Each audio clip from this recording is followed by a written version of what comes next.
Welcome back to Chasing Masculinity, the podcast where we redefine and reclaim what it truly means to be a man. I'm your host, Colton Wutzke, and today we're diving into a topic that cuts to the core of what it means to live with purpose. Why every man needs a mission greater than himself. Too many men today are drifting, stuck in a cycle of comfort and distraction without a clear direction for their lives. But here's the truth. A man without a mission is a man without meaning. Your purpose is more than just a career, a paycheck, or a personal hobby. It's the driving force that shapes you into the man you were meant to be. Joining me today is Matthew Navarro, and we're going to break this down in a real, unfiltered conversation. We'll discuss why men need something bigger than themselves to strive for, how family and faith play into that mission, and why masculinity itself is built through struggle, discipline, and responsibility. We'll also tackle some tough questions. What if you don't know what your mission is? Does every man really need to lead? And how do you push forward when it feels like the world is against you? So, whether you're searching for purpose or just looking for a push in the right direction, this episode is for you. Let's get into it.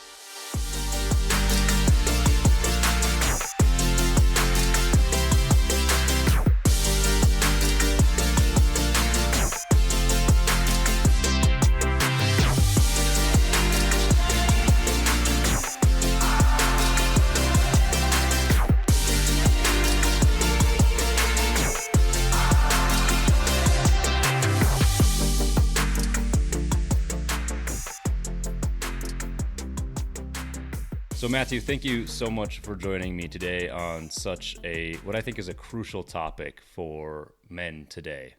Yeah, such an important topic on mission. And I think reframing this question is like, what is the meaning of life? Also too, that's the big question that everybody wants to know. And for men, having that mission is a meaning to our lives. So Colton, I wanted to ask you, why is it so important to have a higher mission? I think a mission can be defined as something that's greater than yourself, something that's going to give you purpose, something that's going to give you some sort of direction, some sort of fulfillment in life, because without it, men can really devolve into hedonism and some sort of self-serving nihilism, passive existence, whatever that is. It's going to be rooted inward rather than focusing on striving forward for something greater than just your own purpose in life, if that makes sense. Yeah, I agree with that. I think people oftentimes, you brought up hedonism. There's kind of two viewpoints to this. The higher mission could either be yourself and focusing on your desires, or it could be something that you're a part of, right? Something greater than yourself, something that is involves multiple people, the world, involves Christ. And so it is really important to find what that mission is and to recognize that the mission shouldn't just be about yourself.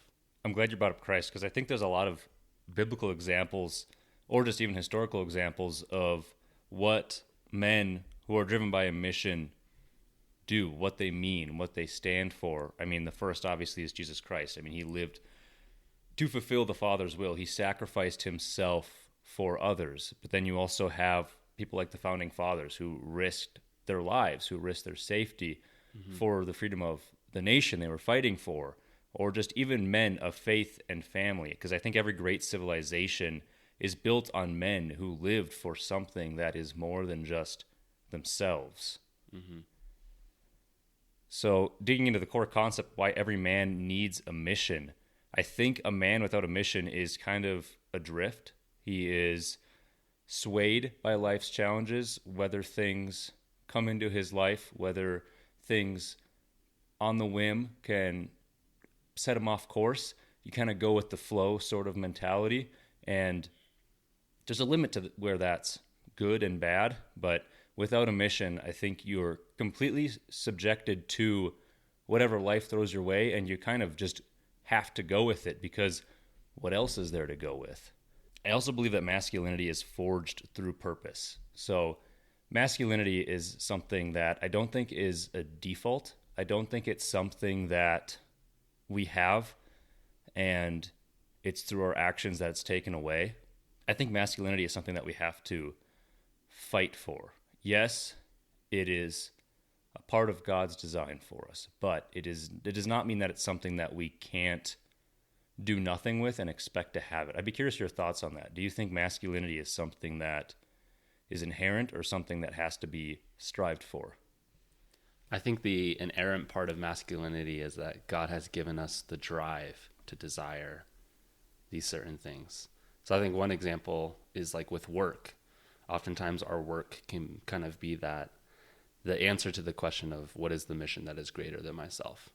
And so men find a lot of fulfillment in completing their drive to make meaningful work. And so I think, the inerrant part of masculinity that we have is actually the drive, but not necessarily the masculinity.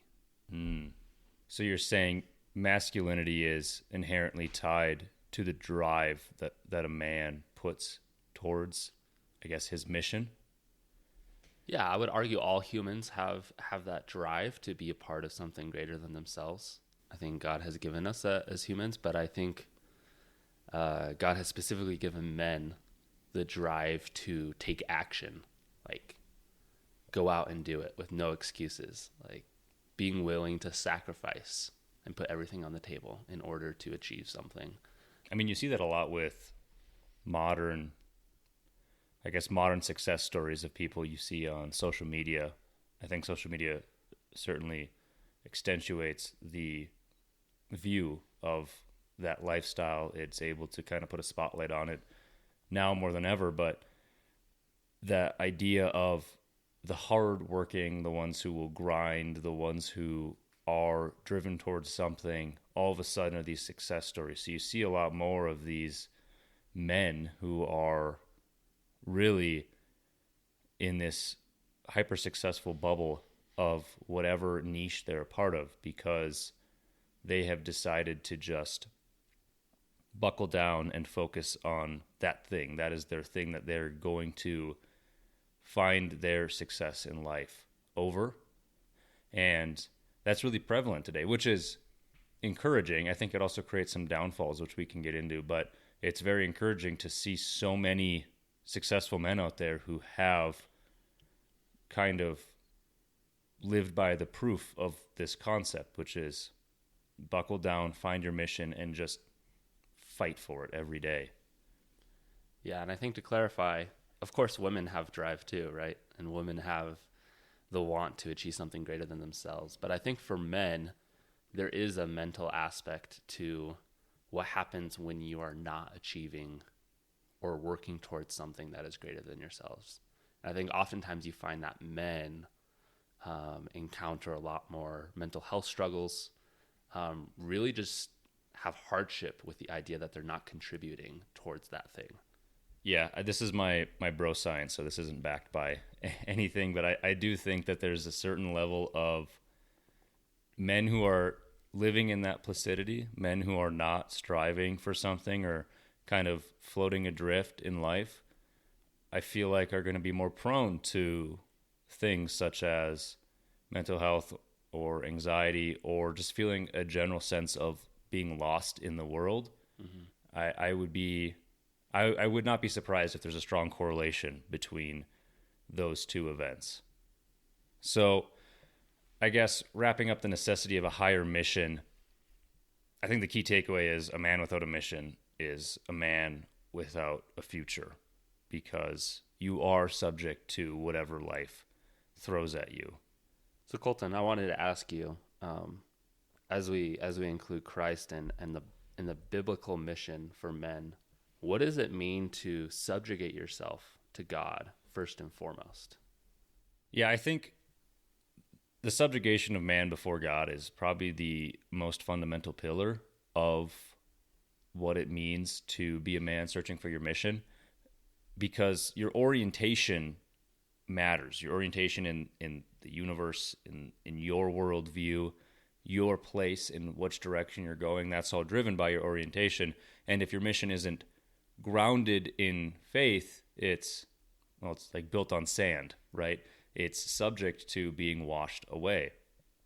So I like the biblical principle, the fear of the Lord is the beginning of wisdom. So a part of masculinity is seeking wisdom, and wisdom means the proper sources, which I think is divine. So there is a strong correlation between what it means to be masculine and having some level of wisdom. So if you are not properly orientated under God, fearing God, and having that relationship with him and working towards that, then you are not allowing yourself the wisdom. You are not seeking the wisdom from the proper sources, if you will.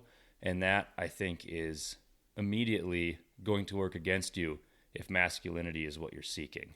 And I think a lot of men, because submission is something that doesn't exactly sound like a masculine trait. I think you think of submission and you think of the alpha or beta males, right? Which I hate that. But submission to God leads to strength. And I kind of want to break that down. So you are not the highest authority in life. That's part of that subjugation to God. So you need that humility to grow. You need to acknowledge that and understand that that is your place in the world.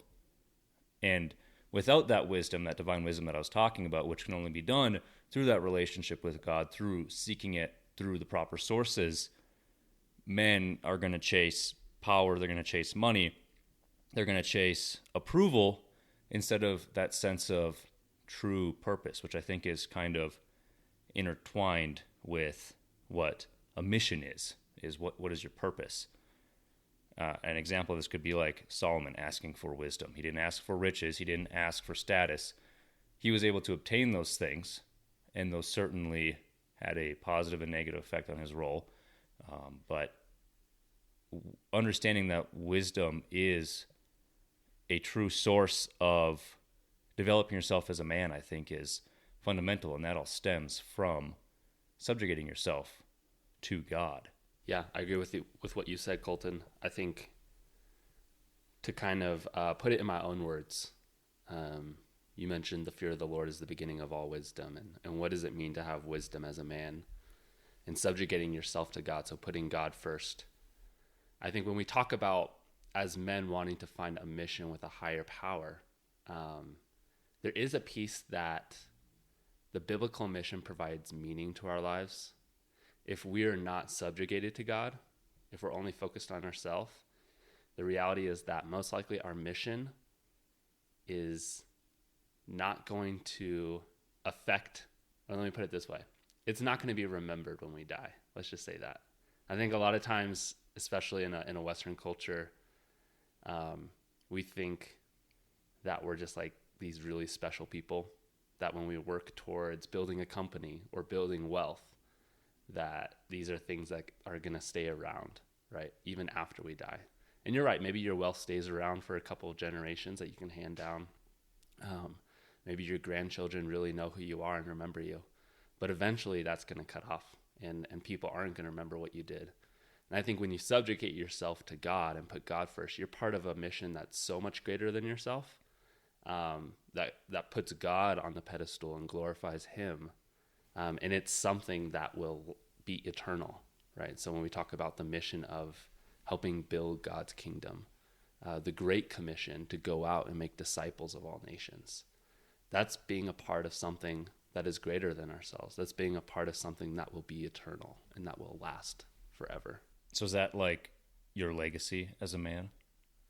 I think so. I think there's a legacy that Christ wants us to be a part of, and that's the Great Commission.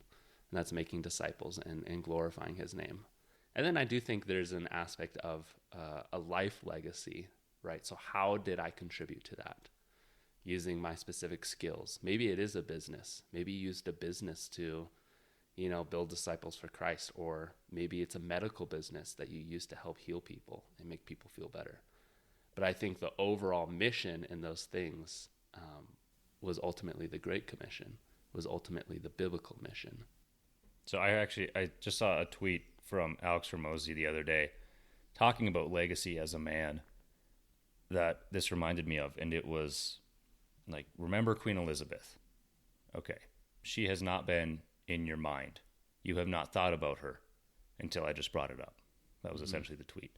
So the idea of your legacy, no matter how influential or big or famous or popular, which it doesn't get much more than the Queen, you still are not going to be remembered in that way. And yes, everyone knows who the Queen is, and obviously that was a fresh event, but in 100 years, will she be remembered any more than any other queen? Which is, how often are you going to think about it except when someone brings it up? Mm-hmm. Probably never, because it certainly isn't on my mind until I see something about it. And even then, I have very little knowledge of any of that. So it's more just like, I know who the Queen was, and that's kind of the extent of it. So your legacy as a man, no matter how big or influential you are, is going to fade, like you mentioned, probably by that third, fourth generation. So being a part of a legacy that's going to be infinite is a really interesting way that I've never really thought about framing what your legacy as a man could be. Yeah, and I think going back to that, we're not saying that, your personal legacy, how you love people, how you care for people, how you provide for your family and maybe a future generation or two. We're not saying that's not important. But what we're saying is that eventually those things are going to fade away. And so you want your personal mission to be a part of a greater mission, right? So you have your own personal skills, your own personal desires. You want that to be a part of God's greater mission. And even though your name won't be glorified, it'll be God's name. You're part of something that's greater than yourselves. And I do think it's a humbling thing, right? You have to first let go of your desire to build yourself up, but it can also be a very strengthening. It can really build you up as a man, I think, being a part of God's greater mission. It really feels like it gives you purpose in your life, really gives you drive and strength and energy. What are your thoughts on that, Colton? I agree. I think having a legacy that you can define now and working towards that is going to give you the energy that you said to strive for. It's going to give you the purpose for your mission. So even if you don't know what that is, or if you're trying to work out what that is, or like you said, even if it is just you are a part of the greater mission of Christ, having that is going to motivate you. And not motivate you just in that one aspect. It's going to kind of give you the fuel in life in general. It's going to motivate you in other places just by giving you some sort of sense of energy, some sort of sense of reason to move on, a purpose to continue fighting and living and existing. Mm-hmm. Yeah, I think going back to the question of what's the meaning of life, right? I think as Christians, as people who have faith in Christ, we have the privilege of having that hope and having an answer to that question. And I think without Christ, it's really hard to find what the meaning of life is. And so as men chasing masculinity, it's so important to hone in on the fact that we actually have an answer for that question in Christ and in the Bible, and to have joy that you have that answer and find comfort in that. So we've established that God and that subjugation to him is fundamental towards finding a mission in life. What is another aspect that would be fundamental in fighting your mission as a man? I think the big one is sacrifice, right? So we talk about with personal mission, you've talked about on your podcast, Colton, of the sacrifices we need to make in order to become more masculine, in order to be healthier, to have a healthier family, to build some sort of wealth. It takes sacrifice. And I think it's the same thing with God's mission. There is a level of sacrifice for each person. It will look different. But yeah, when you're part of something that is greater than yourself, there's the humility aspect of being willing to sacrifice some personal comforts and desires in order to build God's kingdom. I think that's a perfect segue, the level of sacrifice, into what I think the next tier of your mission as a man should be, and that would be the role of a wife and family in a man's mission. So you touched on that sacrifice that's required as a man for finding his mission, and I think that is much more applicable to most men, framing it into how you are providing or how you are leading your spouse or your family or your household. So to start, why do you think subjugating yourself to, let's say, your wife is different than submission to God? I actually don't think it's that much different. I think God has given us spouses for reasons that we can learn what it means to subjugate ourselves and to put somebody else other than ourselves higher and to serve them.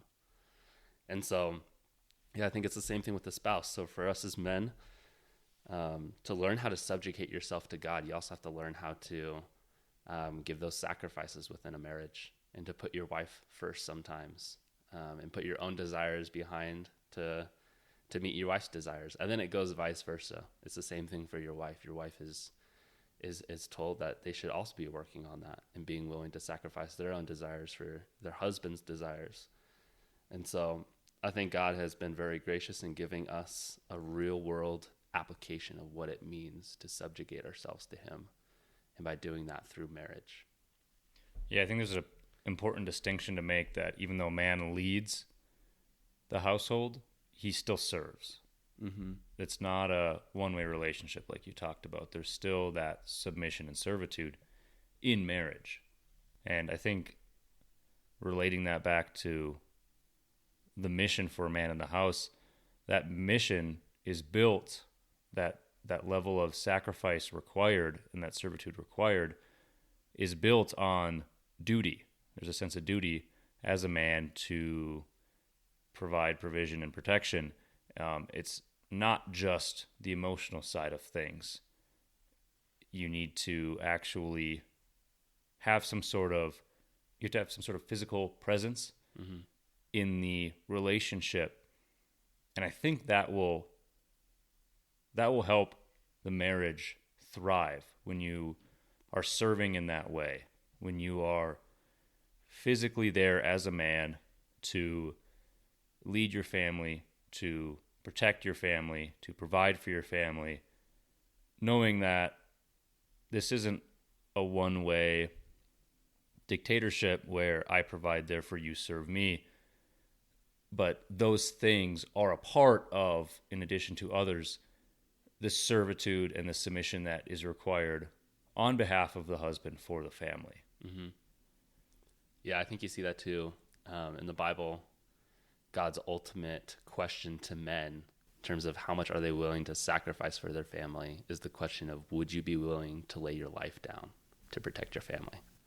And so I think that often gets overlooked by men and women, to realize that God asks us as men, if it came to it, would you be willing to sacrifice your life for your family?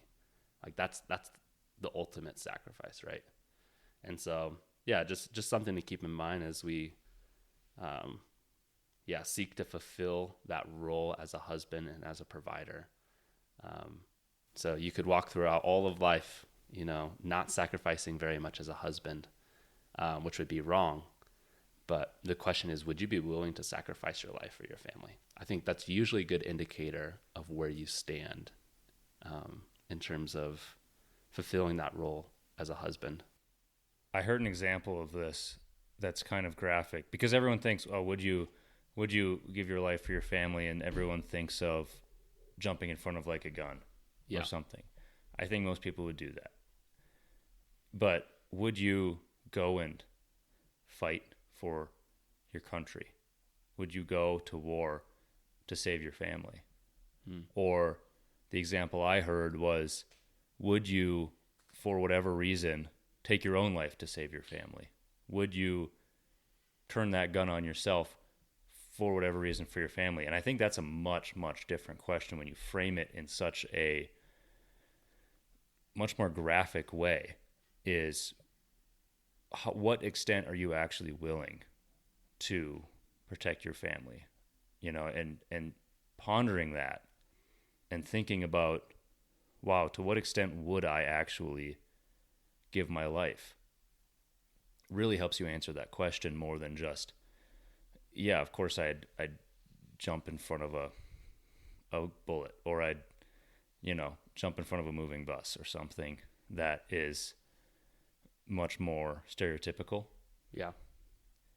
But I know that's scary, that concept of, wow, that is a lot of responsibility. If that is, we've talked about basically two different driving factors for what a man's mission is, and that's a lot. That's a lot of responsibility. That's a lot of duty that's placed on men. Mm-hmm. And that can scare a lot of people away, and maybe it does, but I think there's a strong motivation behind that. There's a strong motivation behind having a family or a spouse or whatever that looks like in your life that actually depends on you, that you have to get up every day and provide for. Because if you're only living for yourself, I don't know why you'd ever want to do that, because I know myself and I'm stupid and I have desires that I know are not good for me and that are going to definitely lead me down the wrong path, and that I know in the moment and that I still want to do. Mm-hmm. But if I have a family, if I have those level of dependence, it's a lot easier to get up and go to work instead of just call it in that morning, or to go to the gym, or to not make that stupid financial decision, right? There's just a lot more. You have more of a rule book in your mind that you can follow in making decisions that are going to help you. More tools for your conscience, I guess, to guide you in your everyday decision making that defines who you are and helps you stay on track for what your mission is. With your wife, are you at the point where you would be willing to jump in front of a bullet for her? Undoubtedly, yes. Okay. Jump in front of a bullet. But I was really thinking about, to what extent would I give my life? Because I want to say yes, undoubtedly. And I still do. Without question, I would do it. But without hesitation, if you're faced with a decision, I don't think it would be a jerk reaction. I would 100% do it. But that is, it is the ultimate sacrifice, I suppose. So the fact that it takes some pondering, I suppose, is just a glimpse of my unresolved hedonism, wanting to still serve myself, still be around to do the things that I wanted to do. And a part of that is obviously I would never want to die and leave my wife, or if we have a family, I would never want to leave that. I would never want to not be able to provide, even if I left the means for their survival long after I'm gone. Yeah. It's still something I wouldn't want to do, but there is a part of that, a very small part of that, that's still like, man, I still never went to Hawaii or something, right? I still never did this thing for me. So if it's a decision that's not a jerk reaction, jump in front of the bus, jump in front of a bullet, then there would be some level of thoughts in my mind. Yeah. It wouldn't stop me, but it would definitely be one of those thoughts in the back of my mind, if that makes sense. Yeah. I'd be curious if you can relate to that, or maybe you're more developed in your maturity than me. No, I was just going to say, I was going to propose something. I think looking at this biblical calling to being willing to sacrifice our lives for somebody, our families, I think the reason why Jesus has that in his word is not necessarily to say that you have to be willing to jump in front of a bullet without hesitation. Because I think no matter what, I don't think there's any man on earth that would just not hesitate and just do it right away. There might be some men who hesitate less, right? Where it only takes a brief second, or just kind of ready for it, and it's kind of just a natural reaction. But I think the purpose of this biblical calling is to actually call us as men to recognize how much Jesus loves us and the sacrifice that Jesus gave his life for us. And so as men, we can love our families, we can love our wives and our kids a lot. So much so that we're willing to jump in front of a bullet. But it would never be compared to Jesus's love for us, to being willing to go suffer on a cross, the most extreme death right? Jesus did not get the quick out. He didn't get the bullet to the head, so to say. He got the slow, painful, let me slowly die on that cross for you. And so, yeah, I think the calling is not necessarily to say that you should be willing to die for your family without hesitation. But the calling is, do you recognize how much Jesus loves you and was willing to lay down his life for you? And the calling after that is for men to try to love their spouses and their families that same way, even though we're never going to be perfect at it. That makes me feel a lot better knowing that it is a perfect and unreachable example. Yeah, and I think, too, that's a danger sometimes with masculinity, especially in modern Christianity. We have this idea that it's just like unrealistic expectations for men, right? The expectation is that you do love your family enough that you would be willing to do that. But I would say there's no expectation to not hesitate or so willing and so lovingly just jump in front of whatever it is that's trying to harm your family. It's okay to be afraid. It's okay to hesitate. Being afraid is man? No. It is true. There is humility in that too. There's humility in acknowledging that. Mm-hmm. And I think a lot of men, including myself, don't want to. I don't want to acknowledge that I would hesitate. I don't want to acknowledge that I would have the thought of serving myself over my wife or family. But yeah. You're right. I mean, I don't think that there is a man that isn't well trained, wouldn't have at least kind of the thought in the back of their mind. Yeah. I actually like the example you gave of going to war. It's like we think about World War I or World War II, when men were called upon to go fight for their country, to save their country. I think that's a great example because nobody wants to go to war. Like if you find a man who's being called and drafted to go serve on the front lines, they're not like, yippee, let's go. I'm ready to die for my family, my country. It's more of like I understand the importance of this, that if I don't do this thing, then my family could be hurt. Then my country could lose itself.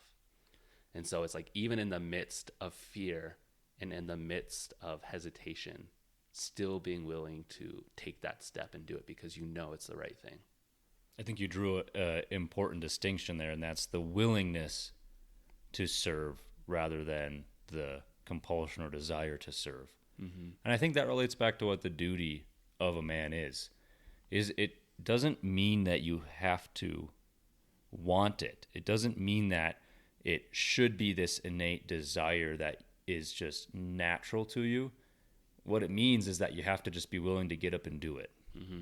There has to be that willingness to serve, to humble yourself, to submit, to lead, to provide. There has to be a willingness in a part of your mission. Doesn't mean that it necessarily is what you want most in the world, mm-hmm. but it does mean that that's what you are willing to do most in the world. Yeah. And I found it interesting that men with families actually statistically live longer and work harder and are able to just generally build more stable lives. Yep. I think a solid family foundation. I mean, there's a reason that the nuclear family is still the model of what should be idealized in Western culture. And that is because, one, it's the most economically giving back to the nation as a whole. So that's something that, of course, top down would want to be implemented and to given the most success as possible. But also it is the most successful, I think, in just general being able to provide. Having those provisions is having that sort of husband, wife, family. Mm-hmm. There is a Gallup survey that showed that they're statistically happier than any other couple or single person. And also, they're the most economically beneficial. So that's good both ways. That's good for the community and that's good for the family itself. I think providing for your wife and providing for children or whatever you have in your lives, it definitely creates that we've talked about this before, but it creates a cycle of discipline and self-resilience. It establishes habits that allow you to just be more resilient to life, to deal with challenges, and to be able to put up with more, which I think is also it creates the callus to life that is needed to be masculine in that degree. Yeah, I agree with that. So I guess to ask you this question, Colton, on the role of your wife in your greater mission, I would say, first of all, the first question is, how does your wife encourage you and help you in this greater mission? And the second question is, like, what would you like her to also help you with? What do you think is the perfect balance of responsibilities that your wife can help you achieve this greater mission? So I've actually talked about this before, but what my wife does is provide a healthy pushback. So I am kind of a dreamer, so I will talk to her about a lot of stuff, and I'll ask her random questions that seem weird or unrealistic. Like, hey, if we had this mansion on a hill or wherever we're at and we see something, would you prefer quartz or granite in the bathroom? Something weird, something that is most likely unattainable when you're talking about some sort of degree of luxury, or other things like, hey, if this happened, would we rather do this or this? And it's because I'm constantly dreaming. I'm constantly thinking of things that I can do. And part of that is just, that's how I grew up. I was somebody who didn't have a lot, so I dreamed of more. But a part of that is me formulating things to do, because sometimes it's simple projects. A lot of it's stuff around the house. It's, hey, if I built this, would you rather have it be cladded in this or this? Or if I did this to this wall, would you rather have this fireplace or this, whatever it is? And a part of that is actually me trying to formulate a plan in my head to maybe eventually do. And that doesn't necessarily need to be physical. It could be career-wise. It could be planning financially. It could be whatever I'm looking to do. It could be about this podcast. I've done that a lot. And what she has done is she has provided pushback. She's a healthy level of pushback where she asks questions, and at first it really bothered me. Like, what do you mean? I want this. Why are you pushing back? Why are you trying to poke holes in what I want to do? And I got defensive. But I learned that that is her way of determining my intentionality behind it. So what she'll do is she'll start asking questions or saying things that are truly intended to help me. But what she's doing is she's helping not just her understand, what she's really doing is helping me understand my own intention behind it. So having to actually formulate something, if I say a comment or I say an idea, and I actually have to now defend that idea, or I have to define it further, what it's doing is it's actually helping me formulate, it's helping me identify what it is exactly I'm searching for, what it is I'm exactly pointing towards in this endeavor or in this comment, whatever it is. And that helps me determine if it's a false pursuit or not. So that's something that she has. I don't know if she knows she's doing this. I certainly didn't know she was doing it for a while, but it's actually really helped me use discernment against my own decisions, which of course every man's first thought is, obviously I'm right. So having that healthy pushback actually helps me further define what it is. And sometimes I realize, like I said, it's a false pursuit. I need to throw this out. Sometimes I realize, okay, I need to define this further, or nope, this is good. I need to stay true to course. Or, oh, I'm dreaming. Put that over in that bucket over there, right? This is a someday Colton idea. And then to answer your second question is what could she do more? Is I think there are ways to refine that and to make that more intentional. So the pushback isn't just pushback. It's not just poking holes. It's more of nudging to keep me true to course. Because what ultimately helps me in the end, beyond just the discussion with my wife about these ideas, is helping me point towards the end goal. It helps me truly define what I'm trying to get to. And so nudging me towards that, I think, could be streamlined in effect to determine, okay, now I have defined the direction I'm going. Now is this right? If that makes sense. Yeah, I agree with that. So I heard you say, like, the role of a wife and a family in a man's mission is healthy criticism, encouragement. I think for me, myself, I would add, so I guess I would add health. We have healthy criticism, encouragement, and then I was going to add accountability, right? Which kind of goes into the healthy criticism category, but accountability to make sure that the husband is still working towards that mission and still working towards what's greater than himself, and encouraging him on that when he succeeds, to say, good job, man.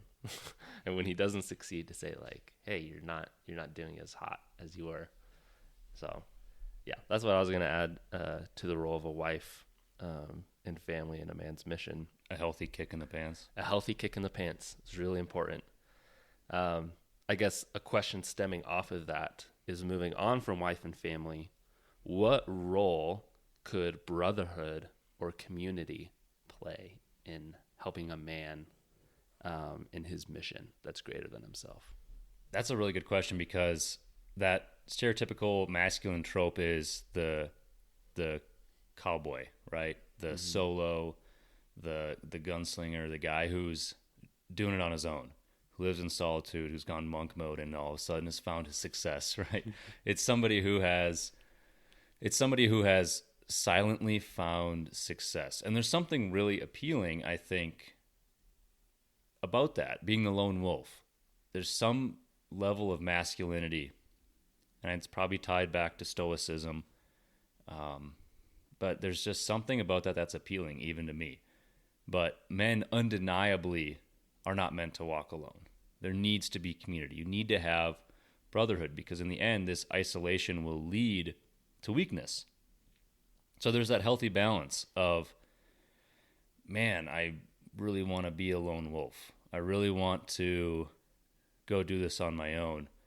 But you are subject to your own pitfalls if you do that. And I'm not saying that there is no level of that is healthy.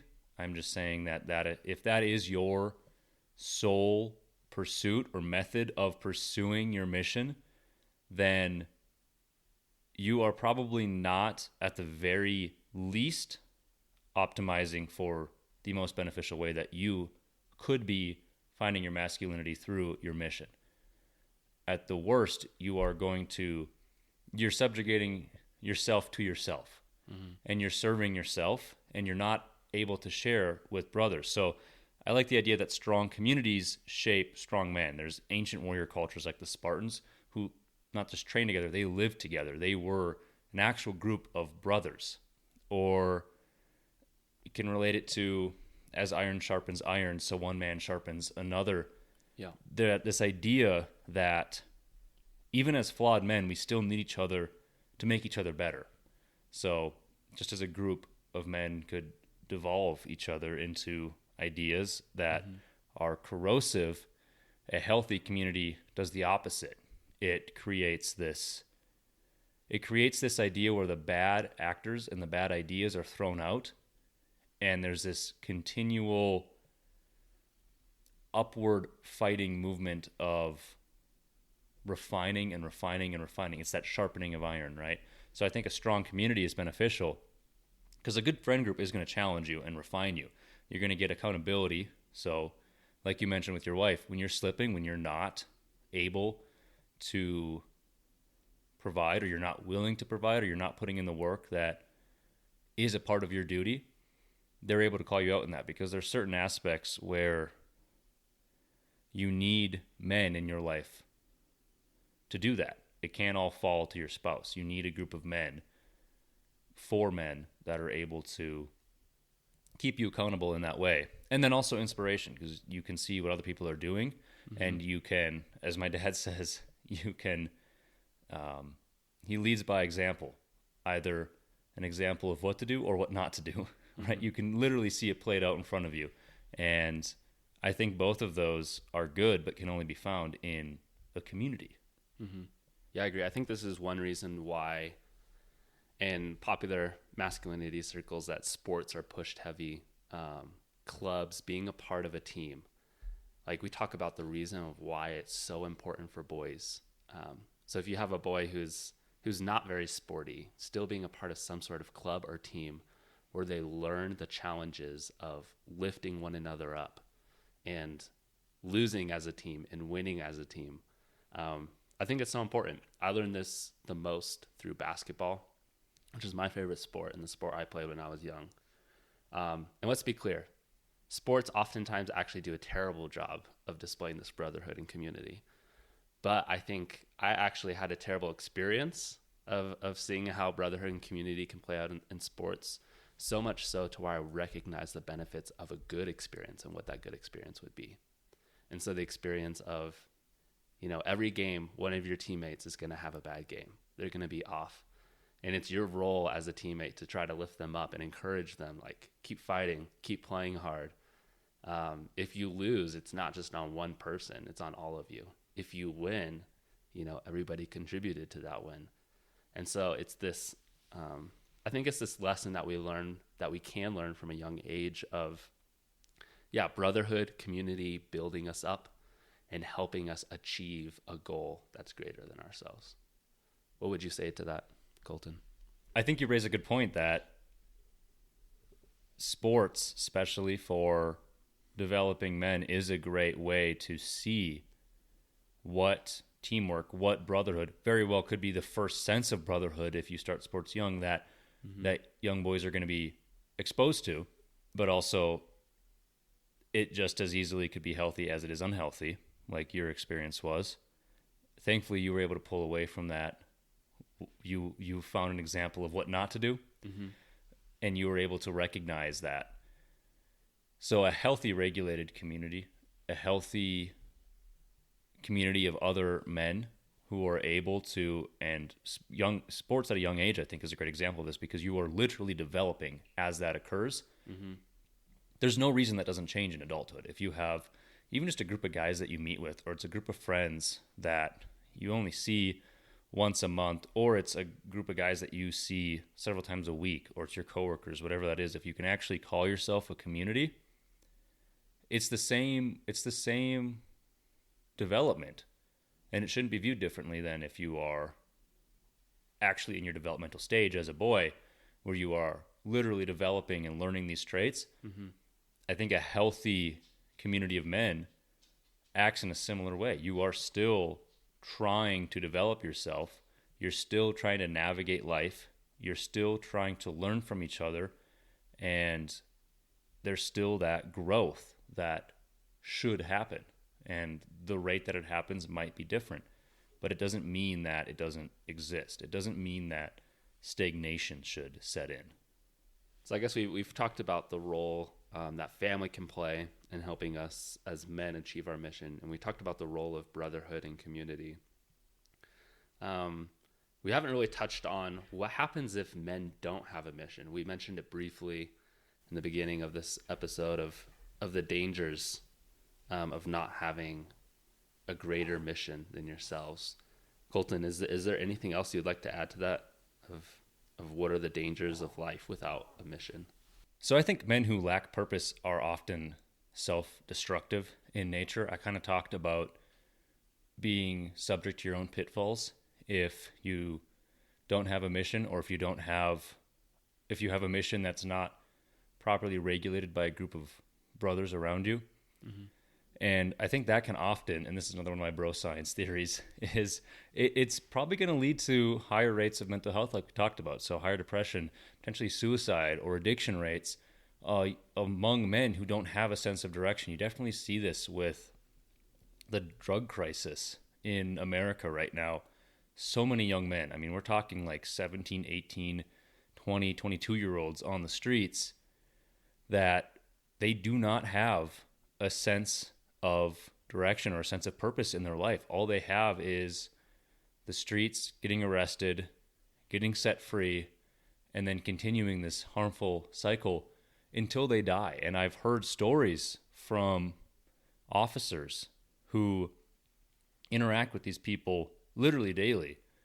And it's really sad to hear how they literally do not have a sense of self-preservation. They do not care if they die tomorrow because they have nothing to live for. And that completely stems from this complete lack of purpose or mission in life. They don't have a reason to wake up tomorrow. And studies have actually showed that unemployed men do experience extreme mental health discipline. So although a work is not everything, work is not your mission, work can certainly help. It can be a puzzle piece to what your mission is. Mm-hmm. You can find glory through your work. You can find some level of purpose through your work. And obviously you can provide, hopefully through your work, for others. And that, I think, is a strong part of what it means to have a mission in life, or it certainly could be a very large piece of the puzzle to what it means to have a mission. I think that relates to that short-term pleasure versus the long-term purpose of life. So there's that hedonism that's going to promise happiness, but then in the long run, deliver emptiness. And then there is masculinity that's built through struggle, that's built through responsibility, that's built through sacrifice, that as long as you stay true to course, in the long run will benefit you. Maybe it doesn't mean you have a bank account full of money, but it means you have a bank account full of purpose, or you have a mission that you are fulfilling perpetually. And that is why I think mission requires sacrifice and struggle. So every great man in history did face adversity. There is struggle through some level of sacrifice, giving up something for a greater good. Think of, we talked about Jesus. He suffered betrayal and crucifixion for his mission for all of us. Then there's Winston Churchill, who led Britain through some of the darkest days in World War II. Immense amounts of sacrifice. His own father actually rejected him and told him to basically stop throwing his life away and mucking about. And then you have just fathers and husbands who bear the burden every day of whatever level of sacrifice is required so that their families can thrive. So there is going to be sacrifice and struggle. I think it is fundamental to finding your mission as a man. And that path is not easy, but it's necessary. We talked about there's a willingness. It's not necessarily a desire, but there has to be a willingness to pick up your cross in that way. You will face rejection. You will face failure. You will face hardship. But I think those are the traits that are going to refine you as a man. Those are the things that are actually going to help you find your masculinity. I like Robert Browning's quote, "A man's reach should exceed his grasp, or what's a heaven for?" So that's, to me, what a sense of mission is it's not a checked box. It's not something that you can achieve in 10 years. It should be a lifelong purpose. So I guess if your mission doesn't cost you, it probably isn't worth too much. There's also a very big downside to what is your mission? What are you searching for? And that can play into, what are you subjugating yourself for your mission? And is it your work? Is it for a number in the bank account? Is it for wealth? Is it for power? I think a lot of men actually confuse their mission with material success. So why does wealth, status, and power not fulfill a mission in life? I think it comes down to, well, one, we hear it all the time. Countless rich men are depressed. They realize, oops, this isn't what I'm looking for. This isn't the reason I was meant to be here. Their divorce rates among rich families, rich men, I feel like are much higher. If you hear about a divorce, it's usually because someone has money, or at least that's where the really messy and ugly divorces come from. And I feel like that leads to a lot of unfulfillment in life. I've certainly heard dozens upon dozens of men who are a little bit older in life, in their 40s, 50s, who have certainly reached some level of pinnacle of success, CEOs or people who are the top of their company, executive suite, who have been around the world, who have made money 10 times over what the average American will, and are able to pretty much do whatever they want. And man, do they sound miserable, because I think they've subjugated themselves to that being their sense of mission. They decided that that was what they were striving for, not what that could have been used for instead. Mark 8:36 says, "What good is it for someone to gain the whole world yet forfeit their soul?" So there's that idea of you're working towards worldly things for the sake of having worldly things, rather than properly subjugating yourself to these tiers like we talked about, to God, to your family, to your community, to your brothers. There's things that are there to help you, guide you in your mission, but that are also to be some level of checks and balances as you are navigating what that is and as you're working towards it. So I like to use the contrast of the wise man and the foolish man. So the foolish man works for riches and dies with nothing that matters, and the wise man works for legacy, like we were talking about in the beginning. What is your legacy? And the lives through what he's built, what he's created. And that doesn't mean that there can be no material success related to that, but it means what was that material success gained for? What was given for that? Or how is that being used? How is that being viewed? And what place does that have in a man's heart? So I think money as a tool, not the mission, is important in that aspect of making sure you're not chasing that power or that wealth. Yeah, I agree with that. I agree with what you said. I think my stance on whether or not wealth, status, and power can be used towards the greater mission of the biblical mission is that people in this world are sometimes gifted these things, right? Maybe you're born into wealth, or it's been passed down, maybe because of your work or your status or your power. Like you have a platform to be able to speak. And so I think God can definitely use these things as a tool. However, I don't think God always asks people to pursue these things for him to use them as a tool, right? I think God can use things other than wealth, status, and power to fulfill his greater mission. And so I guess my question to you, Colton, is what's the balance between pursuing wealth, status, and power as a tool, and then also recognizing when it is leading you astray in your greater mission? I'm always reminded back to, because I think a lot of this relates to, a lot of this wealth can relate to money. Mm-hmm. And to a degree, power can be related to money as well, because certain levels of money will give you power. And I'm always related back to, there's the two different parables where the rich man comes to Jesus and says, "What do I need to do?" And he says, "Well, sell half of everything you have, mm-hmm. and you'll be saved." And then there's another time where Jesus says, "You need to sell everything. Get rid of everything you have and follow me." And the difference there isn't, you don't take away, "Oh, I need to sell half of everything I have." And it's also not, "I need to sell 100% everything I have and live on the streets," because God will provide. Yeah. It's what place does that have in your heart? What hold does that wealth have? Mm-hmm. For one man, it was half.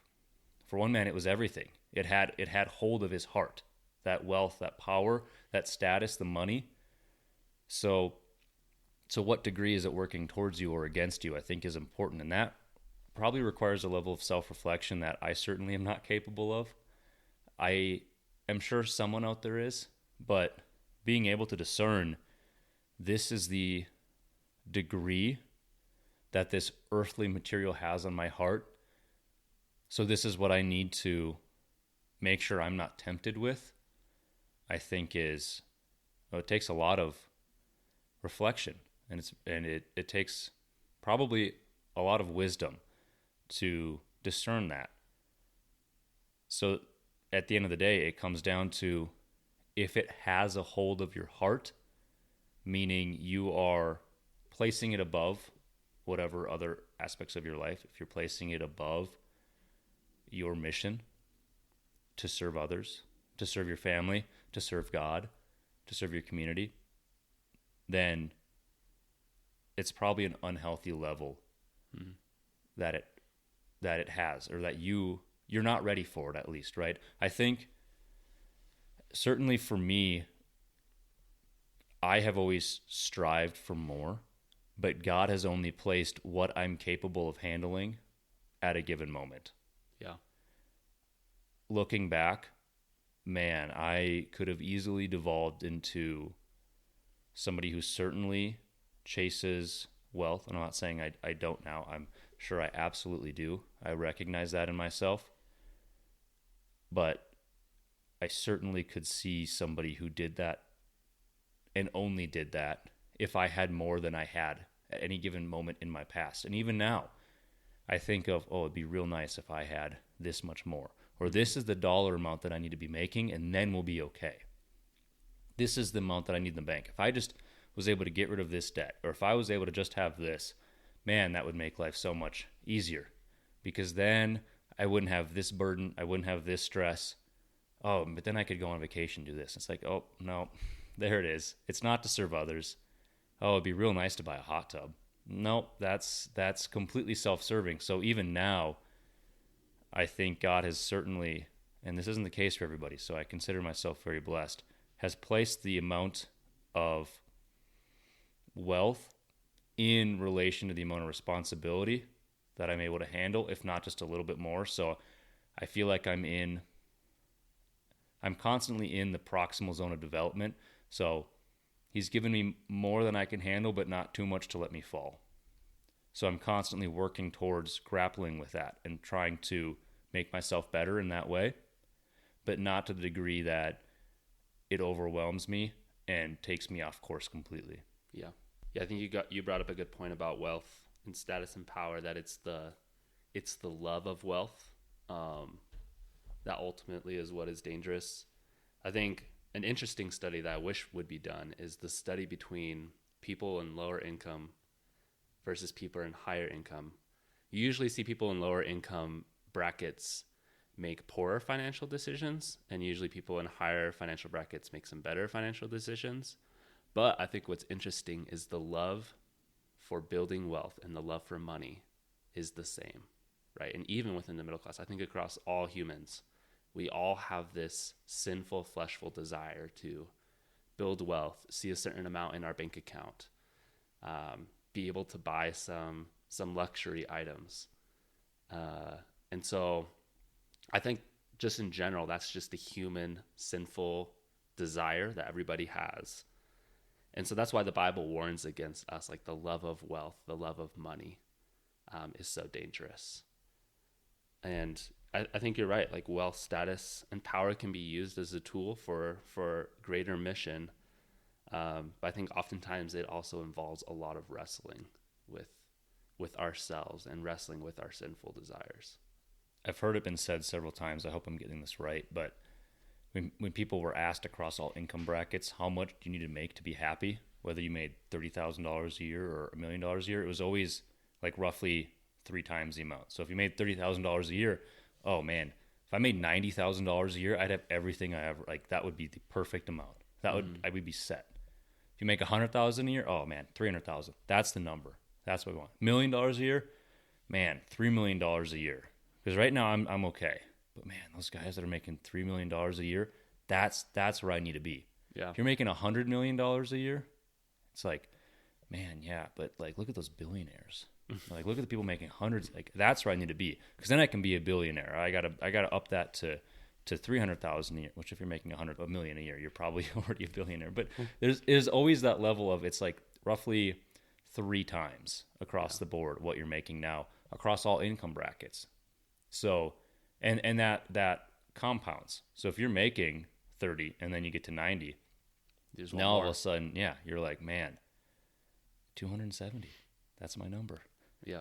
And it keeps going. There's always a desire for more. And I certainly fall into that bracket too. I will never complain moving up income brackets or tax brackets, because it's like, great. That's the new standard. Mm-hmm. I think there's every time we hit a benchmark, we have this idea that that's the new standard we have to live by, which is good in a lot of aspects in life. But if you're chasing wealth, it's an endless pursuit, because it cannot end. There is no end goal. It's not like you did it, $500,000 a year. That's the cap. You reached it. Congratulations. It's like, nope, you can make so much more. And it doesn't end. Mm-hmm. And the second you throw power into that and status, that's where that hedonism comes in. That's why you hear that wealth means nothing. It's all power. Because at a certain point, there is a certain level of money where it doesn't matter anymore. It doesn't matter how much you have. Money is nothing. Yeah. It all comes down to power and influence. Or maybe it's your status. It's different things that you can chase. And I think they're all interconnected to some degree because they all kind of serve the same purpose. And that is yourself. That is, how high can I elevate myself? And if that's your mission, it is an endless mission that you will never be satisfied with. So Colton, we've kind of talked a lot about the greater mission, the biblical mission. And we've also talked about the mission of your family. But I think people listening to this podcast kind of want to know, what is the mission within the mission? How do I care for my family? How do I participate in the greater biblical mission? Like, what is my niche, I guess? And so my question to you, Colton, is how do you find that mission within a mission? I think that's a hard question to ask because it's going to be different. And how I kind of frame it is, you kind of have to have that level of self-reflection of, what am I here for?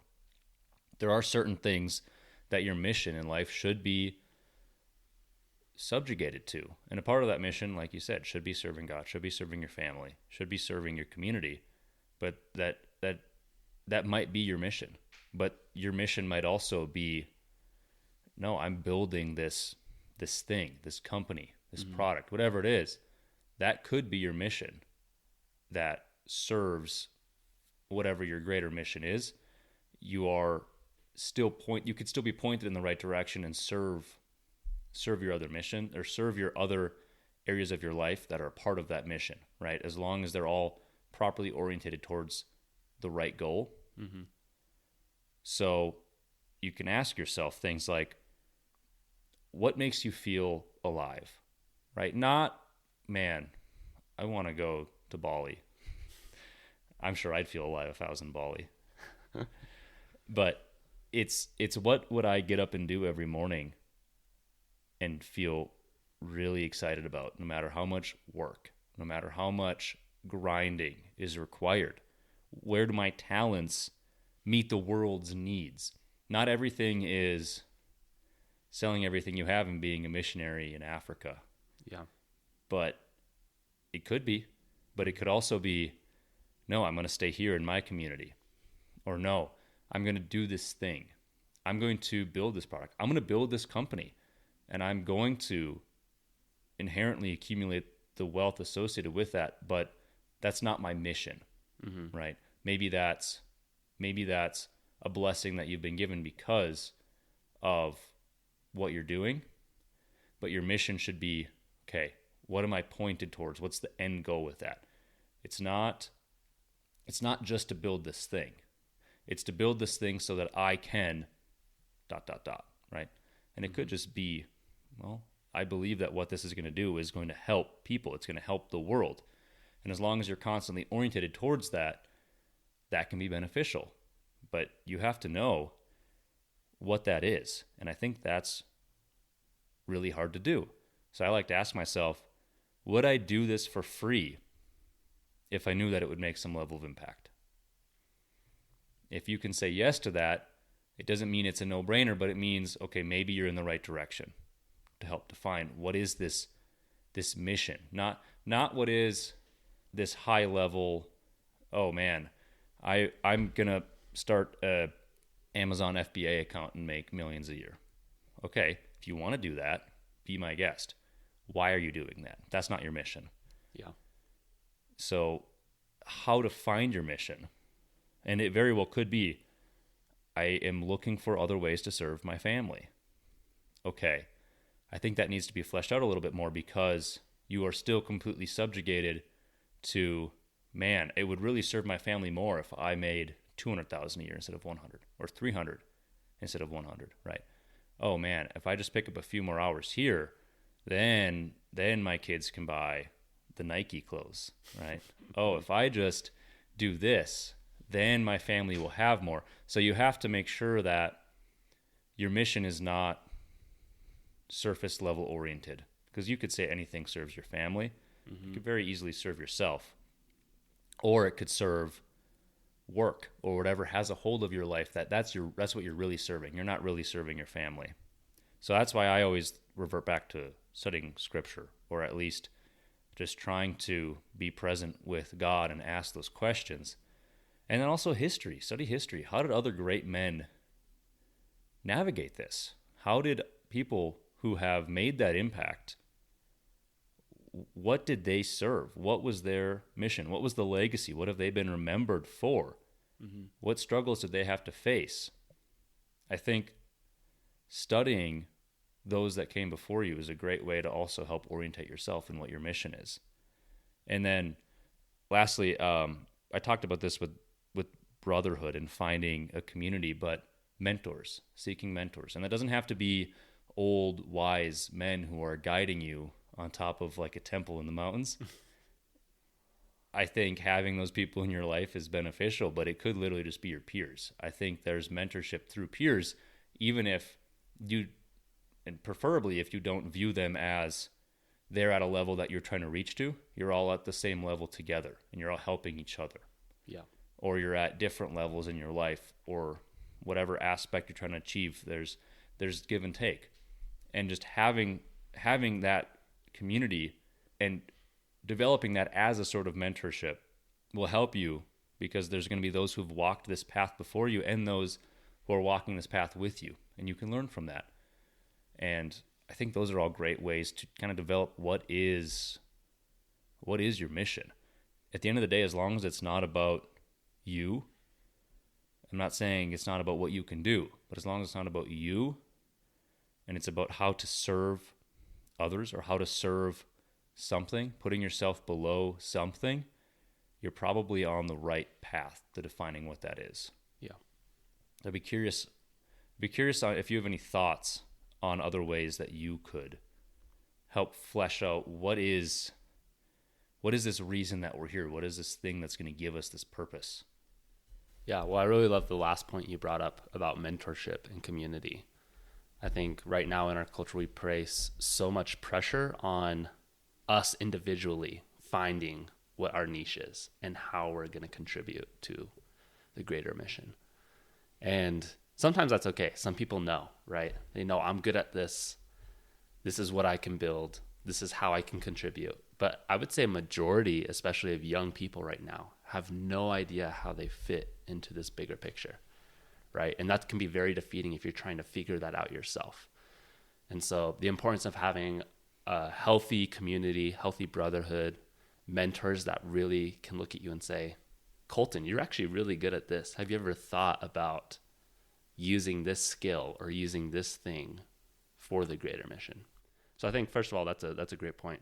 Another thing to add is I am a believer that God uses our skills, our passions, things that we love as tools to work towards that greater mission. So if Colton, if you're very engineer-minded and you're really good at building things and coming up with ideas, I think God can really use that as your mission. For me, maybe I'm very people-minded, and God can really use my skills with people or communication to further that mission.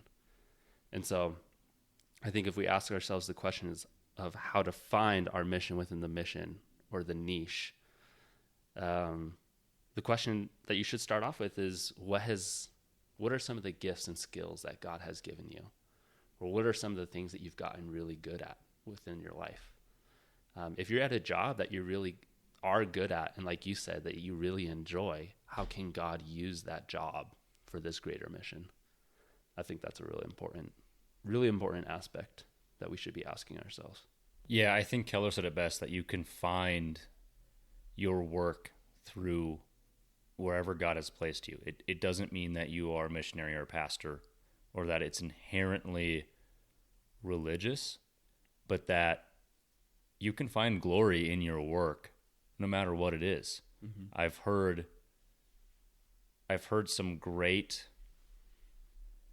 people relate it greatly to like the world of construction.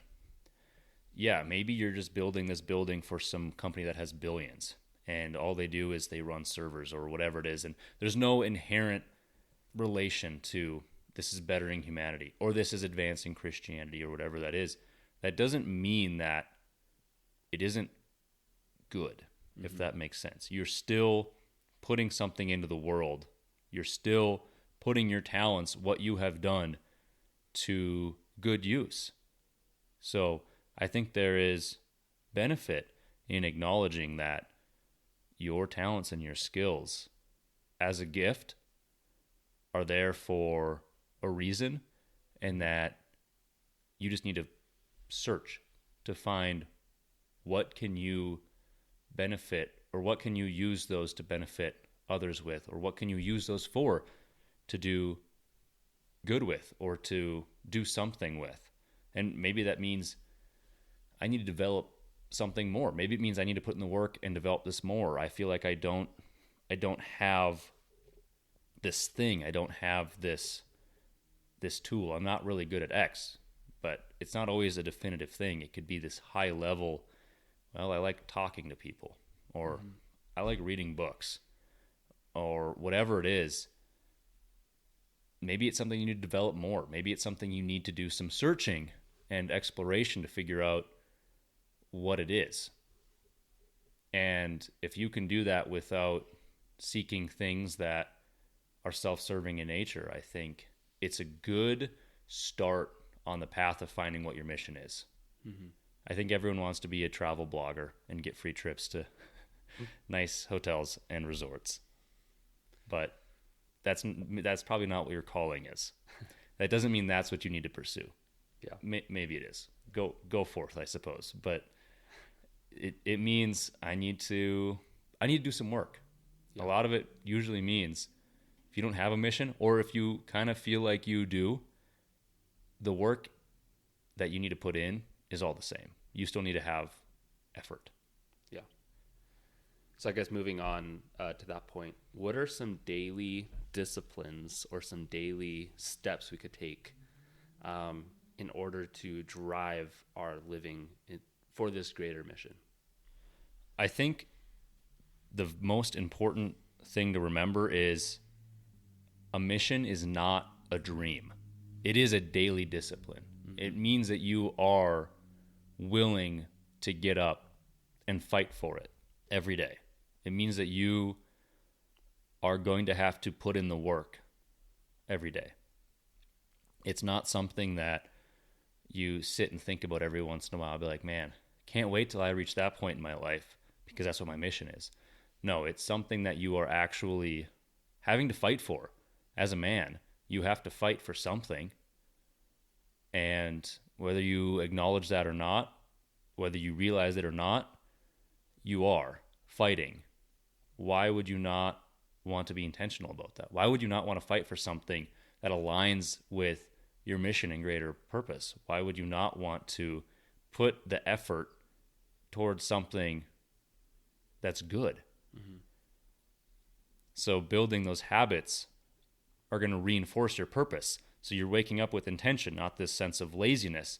You're spending time in prayer and reflection and study. You're trying to actively seek the things that are going to help you on this path, or at the very least not hinder you. Sometimes stagnation is a part of the journey. As long as you are not falling backwards or reverting or falling to a different, lesser path,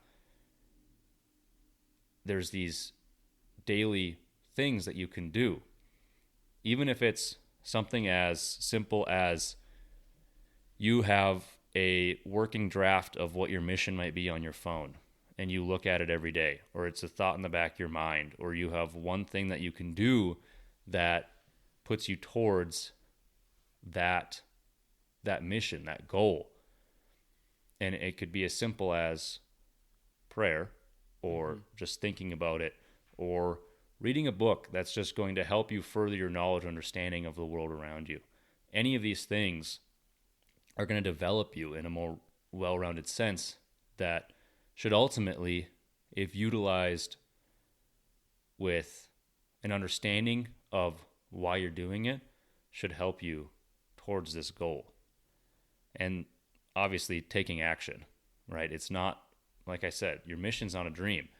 You need to take action. The theory means nothing. If you have a vision board, or if you have this goal written out, if you have, I see a lot of young men now have a vision board on the screensaver of their phone. They'll put the things that they want to achieve so that they see it every single time.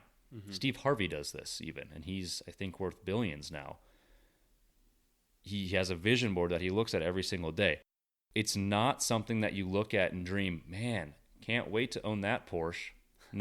No, it's something that you need to take action towards. It's something that you need to, you look at it and you put it there, or you think about it, or you have it in your mind every day for a reason. And that reason is so that you can do something with it. Mm-hmm. And that's a part of the daily discipline. And the other side of that, I think, is cutting out distractions. So I am just as guilty of this as anybody, but spending time on entertainment and escapism that could be used to build something else.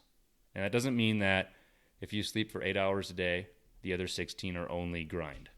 No, there's a utility in relaxing and being present with people and spending time.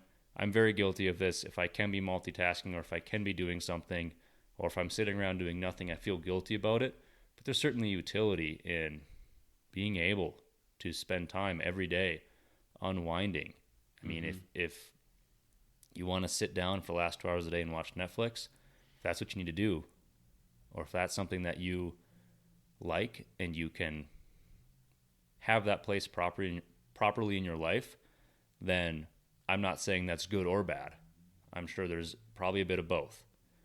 But if you are using that as an escape from your duty and you're not putting in the effort, and that's replacing the effort that's required, then that is considered a distraction. It probably needs to be cut out or minimized to some degree. Mm-hmm. And a simple way of determining that is asking yourself, is this action serving my mission or distracting me from it? And that might not fall into either of those categories. But if it's distracting you from your mission, then it certainly is probably something that you want to minimize in your life. Yeah, those are some good points. I think to restate or to add on, yeah, you mentioned kind of the daily discipline of disconnecting, whether it's from social media. I think to add on to that, like slowing down, we have this lie that's kind of being told to men right now, like you have to keep going, keep building wealth. You always have to be doing something with your time. And while I agree with the aspect of making use of your time, like not just wasting your time, I do think there's something too about slowing down. That if you're part of a mission that's greater than yourself and that's not inward focused, the act of slowing down, not being around your phone as much, being more present with your family or your wife, or enjoying a meal for a little longer than usual is really important. It helps your mind switch from being focused on yourself to then being focused on the outward mission and what's greater than yourself. And then, of course, you touched on this earlier, how you mentioned going to scriptures. I think if we can develop that daily discipline of going to scriptures, which I need to get better at, but the daily discipline of going to scriptures is this act of sacrificing daily, right? So when we read scriptures and read the gospel, we are actively sacrificing our own self and then accepting the life that Christ is giving us, right? Which is a life with a new mission as Christians.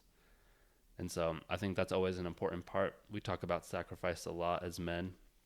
And so if you can sacrifice your time in the morning and go to God, even if you don't feel like it, even if you feel like you want to work towards other things, if you can go to the scriptures and in prayer and learn that daily sacrifice, that daily routine, I think it really helps us also be focused on the outward mission and also too, just bettering our lives as a father or husband or whatever it may be in your work. I think that's a beautiful place to bring this one to a close. Let's talk about some calls to action or a path forward about how, starting today, someone could apply this to your life. And I'd be curious your thoughts on how I've at least tried to apply this in my life. And the first is to write some sort of mission statement. So what do you stand for? What do you serve? Mm-hmm. And that doesn't necessarily mean in your life. Maybe it's one aspect of something that you're doing. But what is my mission statement?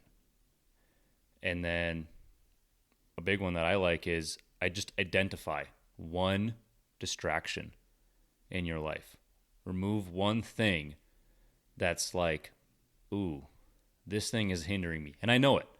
And it's not saying throw your phone in the garbage. But maybe it's like, oh, I spend so much time on Instagram. Maybe I need to limit my use to just 3 times a day. Start somewhere, right? Find just identifying that distraction and being able to come up with some sort of plan to cut that out. And then obviously, like we spoke about, seeking brotherhood, finding those men who push you to be better. And then the big one is taking one bold step toward fulfilling your higher mission, whatever that is. That's not a definitive, actionable thing that can be defined. It's whatever your mission is based on your mission statement. What's one thing that you can do to start in that direction? Mm-hmm. I'd be curious if you have anything to add to that. I think one thing to add to that, I agree with those. Recently, I've been really big on studying myself. And so I think it's a really good practice for every man to study yourself. And what I mean by that is learn what you're really good at, learn the skills you've been given, but also learn how you are distracted. Learn what type of sins you regularly fall into. Kind of learn how you interact with people, how you interact with this greater mission. I think the more that we know ourselves better, then the more we can know how to participate in this greater mission. And so to your point of being around community and being around the Bible, those are 2 great ways to learn more about yourself. So go into the Bible first, because Jesus knows us better than we know ourselves. Go into community, because God has given us community to keep us accountable and to keep us going. And then the third too is just doing some self-study of like, hey, this is what I enjoy. These are the things I enjoy. These are the things I don't enjoy. These are things I could work towards and get better at. I do think that's really important as well. I think that is a perfect place to end.